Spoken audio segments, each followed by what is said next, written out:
ہماری آپ کی پہلی ملاقات ہے. پہلے بھی کہیں سرے راہ کوئی ہوگی، لیکن باقاعدہ کسی دینی مجلس میں بیٹھ کر کوئی دین کی باتیں سننے سنانے کے تعلق سے ہماری یہ پہلی ملاقات ہے. ہمارے مفتی صاحب نے تعارف کروایا ہے، مگر وہ کچھ کامل تعارف نہیں. لہذا تعارف میں کرواؤں خود، دوسرا کروائے، وہ اگر کمپلیٹ تعارف نہ ہو تو پھر خود ہی دھندا کرنا پڑتا ہے. مولانا صاحب نے یہ فرمایا کہ یہ 2 پیر والے مولانا صاحب دارالعلوم دیوبند سے آئے ہیں. میرے بارے میں کہا کہ یہ 2 پیر والے مولانا صاحب یہ دارالعلوم دیوبند سے آئے ہیں، اور دارالعلوم دیوبند ایشیا میں سب سے بڑا دینی ادارہ ہے. اس کی تھوڑی وضاحت ضروری ہے. وہ یہ ہے کہ دارالعلوم دیوبند ادارہ نہیں ہے. دارالعلوم دیوبند ادارہ نہیں ہے. ادارہ تو اس سے بڑا اور اس سے پرانا جامعہ ازہر ہے. مصر میں جامعہ ازہر یونیورسٹی اس سے دارالعلوم دیوبند سے پرانا بھی ہے اور بڑا بھی ہے.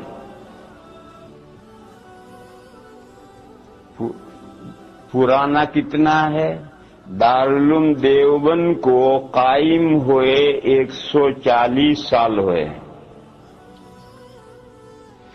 اور ازہر جامعہ ازہر کو قائم ہوئے 1150 سال ہوئے ہیں. جامعہ ازہر آج سے 1150 سال پہلے قائم ہوا ہے، اور دارالعلوم دیوبند تو بیچارہ بچہ ہے، ابھی 140 سال ہوئے ہیں اس کو قائم ہوئے. اور بڑا چھوٹا ہونے کے اعتبار سے دارالعلوم دیوبند میں 3350 طالب علم ہیں، زیادہ سے زیادہ 3500 طالب علم ہیں، اور جامعہ ازہر میں 80,000 طالب علم ہیں. ازہر یونیورسٹی میں 80,000 اسٹوڈنٹس ہیں، اور دارالعلوم دیوبند میں تو 3000 اور 3500 طالب علم ہیں. تو اس لیے بڑا ادارہ دینی اور پرانا ادارہ دینی ازہر یونیورسٹی ہے. دارالعلوم دیوبند اس کے سامنے کچھ نہیں. مگر آج پوری دنیا میں گھوم جاؤ اور اسلامی کتب خانے میں گھس جاؤ، ازہر کے فضلاء کی کوئی خال کتاب ملے گی، وہ بھی کوئی دین کے اہم موضوع پر نہیں ملے گی.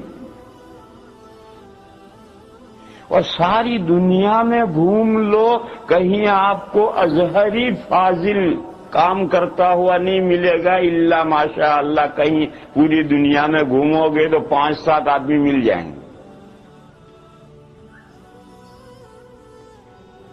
دوسری طرف دارالعلوم دیوبند چھوٹی موٹی کوئی لائبریری اسلامی کتابوں کی اردو میں، فارسی میں، عربی میں اگر ہو، اس میں گھس جاؤ تو آدھی کتابیں آپ کو دارالعلوم دیوبند کے فضلاء کی ملیں گی. کسی بھی لائبریری میں گھس جاؤ، عربی کی گھس جاؤ، اردو میں، فارسی میں، تو آدھی کتابیں آپ کو دارالعلوم دیوبند کے فضلاء کی ملیں گی. اور دنیا کے کسی چپے پر چلے جاؤ، آپ کو دارالعلوم کا فاضل وہاں دین کا کام کرتا ضرور ملے. کہیں بھی چلے جاؤ. آپ ذرا تو گھومتے نہیں ہیں، میرا تو کام ہی ساری دنیا میں گھومنا ہے. دنیا کے کسی خطے میں میں گیا تو وہاں دارالعلوم دیوبند کا فاضل ملا مجھے. ایک مرتبہ ترکی گیا میں، استنبول، تو ہم نے سوچا کہ بھئی یہاں کا جو گورنمنٹ کا جو مفتی اعظم ہیں، بڑے آدمی ہیں وہاں کے استنبول کے، ان سے ملاقات کرنی چاہیے۔ تو ہم ایک وفد بنا کر ان سے اپوائنٹمنٹ لے کر ان سے ملاقات کرنے گئے، تو ایک بڑے میاں تھے 70 ایئر کے، بوڑھے بالکل، اور بالکل داڑھی صاف تھی، مفتی اعظم ترکیہ۔ خیر ملاقات ہوئی سرسری سی، تھوڑی بہت، عربی بھی نہیں بول سکتا۔ اب وہ ان کی ترکی زبان ہم نہیں جانتے، عربی وہ نہیں بول سکتا مفتی اعظم۔ وہاں ان کا جو نائب مفتی تھا وہ دارالعلوم دیوبند کا فاضل تھا، اس سے ملاقات ہوئی۔ اس کی بھی داڑھی کو پوری تو نہیں رہی تھی، وہاں جا کر تھوڑی کم تو اس کی بھی ہو گئی تھی۔ جب ماحول کا اثر پڑتا ہے تو اب تھوڑی داڑھی اس کی بھی کم تو ہو گئی تھی، لیکن بہرحال تھی۔ اور اس سے ملاقات ہوئی، اور میں نے اس سے پوچھا کہ کہاں کا ہے؟ معلوم ہوا کہ بہار کا ہے اور دارالعلوم دیوبند سے پڑھا ہے۔ میں نے پوچھا بھئی تو یہاں کیسے پہنچ گئے؟ اب بہار ہندوستان کا ایک صوبہ، معمولی غریب صوبہ، وہاں کا ایک بچہ دارالعلوم میں پڑھ کر فارغ ہو کر یہاں کیسے پہنچ گیا؟ تو اس نے کہا کہ میں دیوبند سے فارغ ہونے کے بعد مصر گیا تھا، اور میں نے وہاں مصر میں پڑھا 2-3 سال۔ وہاں ایک جگہ آئی ہوئی تھی یہاں سے، میں نے بھی درخواست دے دی، میرا نام منظور ہو گیا، یوں میں یہاں پہنچ گیا۔ تو اب ترکی ایک پوری سلطنت ہے، اس کا جو فتوے کا ڈپارٹمنٹ ہے، جو سب سے بڑا ملک کا دینی شعبہ ہے، اس میں جو نائب مفتی ہے وہ دارالعلوم دیوبند کا پڑھا ہوا ہے۔ غرض تو آپ دنیا میں کہیں نکل جاؤ، کسی ملک میں نکل جاؤ، آپ کو دارالعلوم دیوبند کے فضلا وہاں کام کرتے ملیں گے، یا تو دارالعلوم دیوبند کا فاضل ملے گا، یا دارالعلوم دیوبند کی جو دنیا میں شاخیں ہیں، دارالعلوم دیوبند کی جو دنیا میں شاخیں ہیں وہ بھی سب دارالعلوم دیوبند ہیں۔ دارالعلوم دیوبند کی دنیا میں کتنی شاخیں ہیں؟ لاکھوں، اور وہ شاخیں لاکھوں ایک دوسرے سے ان کا لنک کچھ نہیں ہے، سب اپنی اپنی جگہ پر الگ الگ درخت کھڑے ہیں، سب درخت الگ الگ کھڑے ہیں، ایک دوسرے سے کوئی لنک نہیں، اور واقعتاً کوئی لنک نہیں۔ یہ جب طالبان کا مسئلہ آیا تو طالبان کہتے ہم دیوبندی تھے، تو یہ امریکہ دارالعلوم دیوبند میں ہر ہفتے میں ایک نمائندہ پہنچتا تھا، مرد یا عورت۔ وہ یہ جاننا چاہتے تھے کہ دارالعلوم دیوبند کا طالبان کے ساتھ کیا لنک ہے۔ کوششیں بیچارے کر کر کے تھک گئے، کچھ بھی نہیں ملا۔ تو کیوں نہیں ملا؟ ہے ہی نہیں کچھ، تو کہاں سے ملے گا؟ کچھ ہو تو اسے ڈھونڈ نکالیں، جب کچھ ہو ہی نہ تو کیا ڈھونڈ نکالیں؟ 2 سال تک کوئی ہفتہ ایسا خالی نہیں ہو جاتا تھا کہ امریکہ کا کوئی نمائندہ مرد یا عورت نہ پہنچے۔ کوئی اخبار کا ایڈیٹر پہنچ رہا ہے، کوئی نامہ نگار پہنچ رہا ہے، کوئی گورنمنٹ کا آدمی پہنچ رہا ہے، کوئی، اور وہ اپنے طور پر سب جاننا چاہتے ہیں کہ طالبان اور دیوبند کا کیا جوڑ ہے۔ کچھ ملا ہی نہیں کسی کو، کہاں سے ملے گا؟ ہے ہی نہیں تو کہاں سے ملے گا؟ نفس الامر میں کوئی ہے ہی نہیں۔ جیسا طالبان کے ساتھ دارالعلوم دیوبند کا کوئی جوڑ نہیں ہے، اسی طرح سے دارالعلوم دیوبند کی جتنی شاخیں ہیں، انڈیا میں ہوں، بنگلہ دیش میں ہوں، پاکستان میں ہوں، انگلینڈ میں ہوں، امریکہ میں ہوں، افریقہ میں ہوں، دنیا میں جہاں بھی شاخیں ہیں، شاخوں کا مطلب دارالعلوم دیوبند کے طرز پر کام کرنے والے ادارے۔ شاخوں کا اتنا ہی مطلب ہے کہ جس نہج پر دارالعلوم دیوبند کام کر رہا ہے، دین کی خدمت کر رہا ہے، اس نہج پر دین کی خدمت کرنے والا ادارہ، یہ شاخ کا مطلب ہے۔ تو سب اپنی اپنی جگہ پر الگ مستقل ادارے ہیں، دارالعلوم کے ساتھ کوئی لنک نہیں ہے، اور ان کی اداروں کے آپس میں بھی کوئی لنک نہیں۔ کراچی میں مفتی حضرت مولانا یوسف صاحب بنوری کا مدرسہ ہے، مفتی شفیع صاحب کا مدرسہ ہے، اور وہ فاروق کیا ہے، مولانا سلیم اللہ خان صاحب کا مدرسہ، 3 بڑے بڑے ادارے ہیں، 3 کا آپس میں کوئی لنک نہیں ہے، سب اپنے اپنے مستقل ہے۔ اسی طرح سے آپ سمجھیں تو میں یہ کہہ رہا تھا کہ دارالعلوم دیوبند کی لاکھوں شاخیں ہیں، اس سے کوئی یہ سمجھے کہ وہ ایک دوسرے کے ساتھ ان کا جوڑ ہے، اس کو میں نے واضح کیا کہ جوڑ کچھ نہیں، لاکھوں شاخوں کا مطلب یہ ہے کہ دین کی خدمت جس نہج پر دیوبند کر رہا ہے اسی نہج پر یہ سارے ادارے کر رہے ہیں۔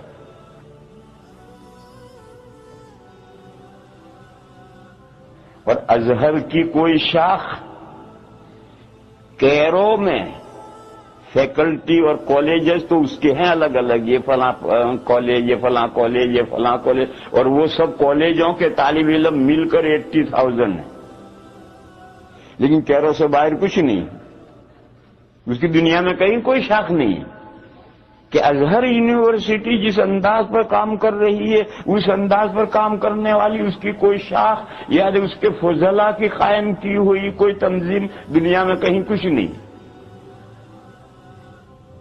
ایسا کیوں ہے؟ ایسا اس لیے ہے، میرے ماموں تھے، ابھی 4-5 سال ہوئے ان کا انتقال ہوا، اور دارالعلوم دیوبند کے ایک بہت بڑے محدث گزرے ہیں علامہ انور شاہ کشمیری قدس سرہ، ان کے شاگرد تھے اور بہت ذیل آدمی تھے۔ ایک مرتبہ انہوں نے مجھ سے سوال کیا اچانک، کہنے لگے ازہر میں اور دیوبند میں کیا فرق ہے؟ ازہر میں اور دیوبند میں کیا فرق ہے؟ تو میں نے ان کو جواب دیا کہ ازہر ایک دانشگاہ ہے اور دیوبند ایک تحریک ہے۔ وہ ایک دانشگاہ ہے، ایک انسٹیٹیوٹ ہے، ایک تعلیم گاہ ہے، ایک ادارہ ہے۔ دیوبند ایک تحریک ہے، ایک مشن ہے، یہ ایک تحریک ہے، ایک مشن ہے۔ اگر دیوبند 5 طالب علم بھی تیار کرے گا تو وہ 5 طالب علم دیوبند سے چل کر گھر نہیں بیٹھیں گے، وہ دنیا میں پھیلیں گے اپنے مشن کو لے کر۔ اور ازہر 5,000 تیار کرے گا تو وہ نکل کر کے اپنے آفسوں میں کام کریں گے، اپنی دنیا بنائیں گے۔ جیسے علی گڑھ یونیورسٹی اور دوسری بہت سی یونیورسٹیاں ہیں، یہ دانشگاہ ہیں، یہ تعلیمی ادارے ہیں، یہ جو ہیں یہ تعلیمی ادارے ہیں، یہ انسٹیٹیوٹ ہیں، یہ دانشگاہ ہیں۔ تو میں نے کہا کہ ازہر ایک دانشگاہ ہے، ایک تعلیمی ادارہ ہے، بہت بڑا اور بہت پرانا ہے۔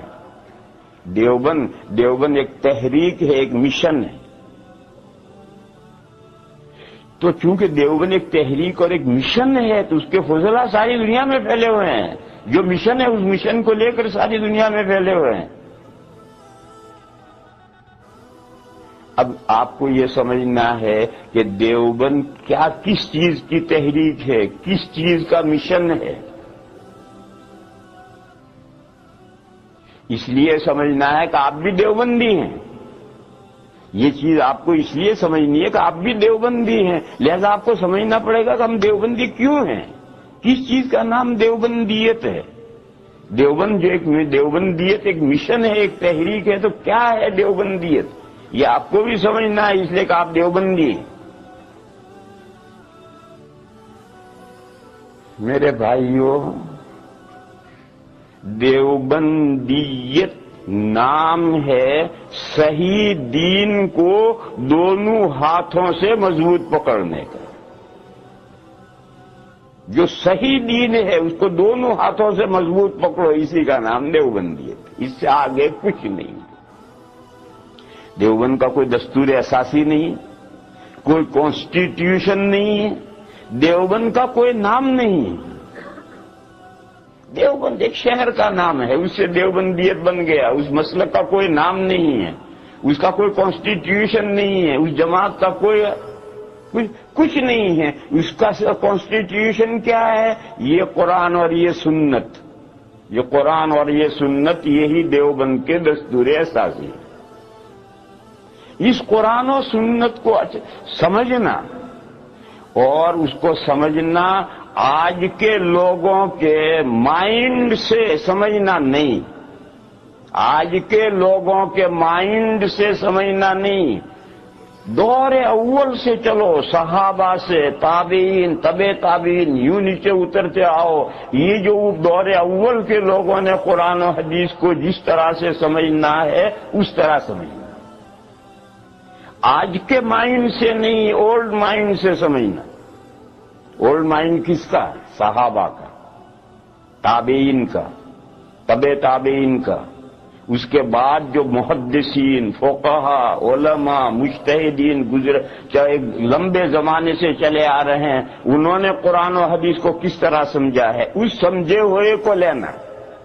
آج کے مائنڈ کا سمجھا ہوا نہیں. آج ایک آدمی پیدا ہوتا ہے اور وہ کہتا ہے اس حدیث کا یہ مطلب ہے، اس آیت کا یہ مطلب ہے. یہ نہیں، دیوبندی سے نہیں لیتا ہے. دیوبندی سے لیتا ہے کہ صحابہ اس آیت کو کیا سمجھتے تھے، تابعین کیا سمجھتے تھے، تبع تابعین کیا سمجھتے تھے، گزرے ہوئے فقہا، محدثین، مفسرین نے کیا سمجھا ہے. ان کے سمجھنے کے اکارڈنگ آج کے آدمی کا سمجھنا ہے تو اس کی بات قبول کی جائے گی، اور اس کا سمجھنا اگر اس پرانے سمجھنے کے اکارڈنگ نہیں ہے تو آج کے مائنڈ کی بات قبول نہیں کی جائے گی. اسی کا نام دیوبندی ہے. تو